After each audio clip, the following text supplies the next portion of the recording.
I'm rereading the Bible as an atheist because why the hell not? So let's start with Genesis 1, the origin story.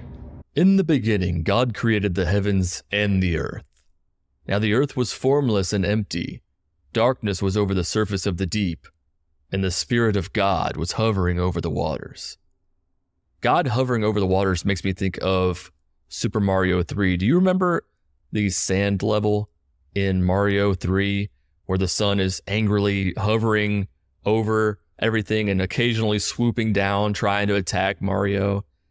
So God allegedly made the heavens and the earth at the same time, but science tells us that the universe is 13 billion years old and that the earth is about 4 billion years old. Something isn't adding up.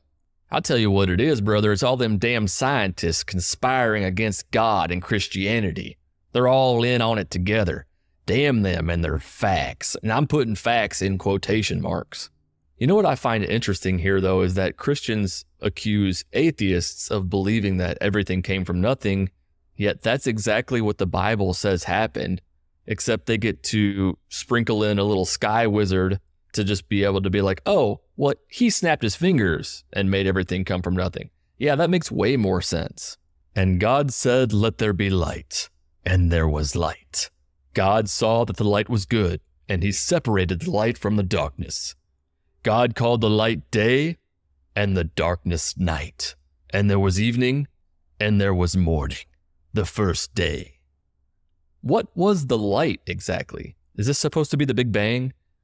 How could there possibly be day and night when there's not even a sun yet? Evening and morning. Bro, do you even know how this works? You're embarrassing yourself, God. Fucking magnets, how do they work? And also remember, it's Moses who is writing all this, right? Who is telling Moses what happened? Did God himself speak to Moses and tell him to write this stuff down? And we're just supposed to trust that that's the case? Did Moses even exist? According to Google AI, most scholars believe that Moses was a legendary figure and not a real person who did everything that is recorded in the Torah. There is little evidence of Moses in historical and archaeological records, and some say that the likelihood of the biblical story being true is small. And God said, "Let there be a vault between the waters to separate water from water." So God made the vault and separated the water under the vault from the water above it. And it was so. God called the vault sky. And there was evening and there was morning, the second day. Water above the sky. I'm not sure how that works. Does that mean, is it space water? Is it like a firmament thing? It sounds pretty flat earthy to me. The concept of separating waters above and below, with the sky acting as a vault, reflects an ancient view of the world, often called the firmament model, where the sky was seen as a solid dome holding up a primordial ocean. Atheists and skeptics might point out how this contradicts modern scientific understanding of the atmosphere and space, where no waters exist above the sky. And also its primitive cosmology. This passage shows an outdated model of the universe with the earth surrounded by waters and a sky that's more of a solid dome than the expansive universe we understand today. This kind of pre-scientific cosmology raises questions about the Bible's divine inspiration if it aligns with early human misconceptions of the world. Yeah, it's convenient, isn't it? That, oh, what God says about the earth just so happens to be what the primitive people thought about the earth, the uneducated. We haven't had the scientific advancements yet. Oh, and it just so happens that God aligns perfectly with what we think the earth is. And God said, "Let the water under the sky be gathered to one place, and let dry ground appear." And it was so. God called the dry ground land, and the gathered waters he called seas, and God saw that it was good. So we got land, we got sea, we still don't have a sun. That's interesting. And then God said, "Let the land produce vegetation, seed-bearing plants and trees on the land that bear fruit with seed in it, according to their various kinds." And it was so. The land produced vegetation, plants bearing seeds according to their kind, and trees bearing fruit with seed in it according to their kinds. And God saw that it was good. And there was evening, and there was morning, the third day. Does anybody remember that Christian band, Third Day? They were like Hootie and the Blowfish, except bad at music.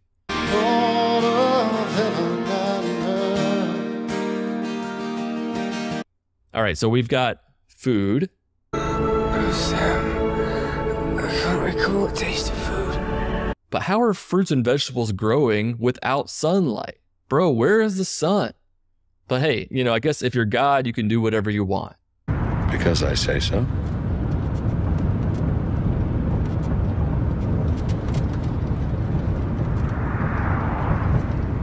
How could plants grow or even exist without sunlight, which is essential for photosynthesis?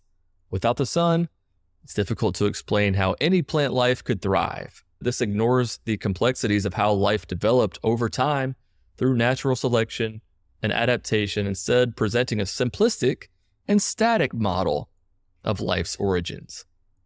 And God said, "Let there be lights in the vault of the sky to separate the day from the night, and let them serve as signs to mark sacred times and days and years. And let them be lights in the vault of the sky to give light on the earth."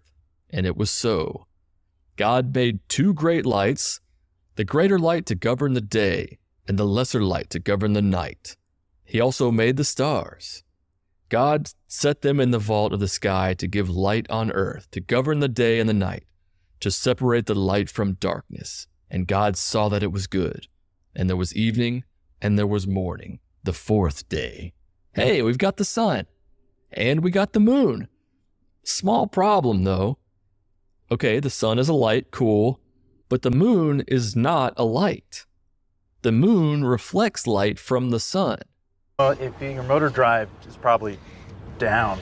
You seem bad at this.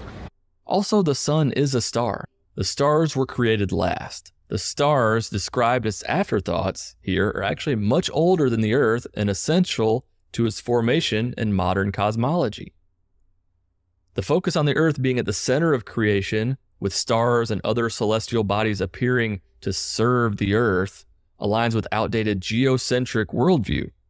Atheists might raise this as evidence of human projection onto the universe rather than a divinely inspired description. And God said, "Let the water teem with living creatures, and let the birds fly above the earth, across the vault of the sky." So God created the creatures of the sea, and every living thing with which the water teems and that moves about in it according to their kinds, and every winged bird according to its kind. And God saw that it was good. God blessed them and said, "Be fruitful and increase in numbers, and fill the water in the seas, and let the birds increase on the earth." And there was evening, and there was morning, the fifth day. So, just no evolution then, huh? Just fully formed animals, and that's it. It also seems like God might be a little bit into watching them procreate from the way that he's talking. Be fruitful and multiply while I sit here and watch. Goat on chicken, chicken on goat, couple of chickens doing a goat, couple of pigs watching. Poof, that's it. There are animals. The lack of any mention of common ancestors, mutations, or natural selection seems to reflect a limited understanding of how life developed. Also, birds are created before land animals in this account, which doesn't align with evolutionary biology, where land animals appeared before birds evolved from certain types of reptiles. And God said, "Let the land produce living creatures according to their kinds, the livestock, the creatures that move along the ground, and the wild animals, each according to its kind." And it was so. God made the wild animals according to their kinds, the livestock according to their kinds, and all the creatures that move along the ground according to their kinds. And God saw that it was good. Hey, we got land creatures. Here we go, the moment you've been waiting for, verse 26 in Genesis 1. Then God said, "Let us make mankind in our image, in our likeness, so they may have rule over the fish in the sea and the birds in the sky, over the livestock and all the wild animals, and over all the creatures that move along the ground." Our image. That's interesting, huh? Like more than one of you? Our image? There's more. Are there more than one God? I'm guessing this is referring to the Trinity. Or is it a language thing because they use the term Elohim is actually the word that's used, and I think it's maybe both singular and plural. Again, I'm not a Bible scholar. I don't know what the hell I'm talking about. Just reading this as a skeptic now and giving some thoughts. So God created mankind in his own image. In the image of God, he created them. Male and female, he created them. All right, so now we're going back to singular instead of plural, but he's creating male and female in his image. Is God male and female? Does God have a penis? Does God have a vagina? Does he have neither? Does he have both? These are the important questions. God blessed them and said, "Be fruitful and increase in number. Fill the earth and subdue it. Rule over the fish in the sea and the birds in the sky, and over every living creature that moves on the ground." How does God expect people to rule over predators like lions? That's what I want to know. Like, they didn't have guns back then. Like, they're just, yep, you rule over these lions. Also, why is it so important that the people, like, why should we rule over everything? Why are we given dominion to rule over all these animals that are just kind of doing their own thing? Then God said, "I give you every seed-bearing plant on the face of the whole earth, and every tree that has fruit with seed in it. They will be yours for food. And to all the beasts of the earth, and the birds in the sky, and all the creatures that move along the ground, everything that has breath of life in it, I give every green plant for food." And it was so.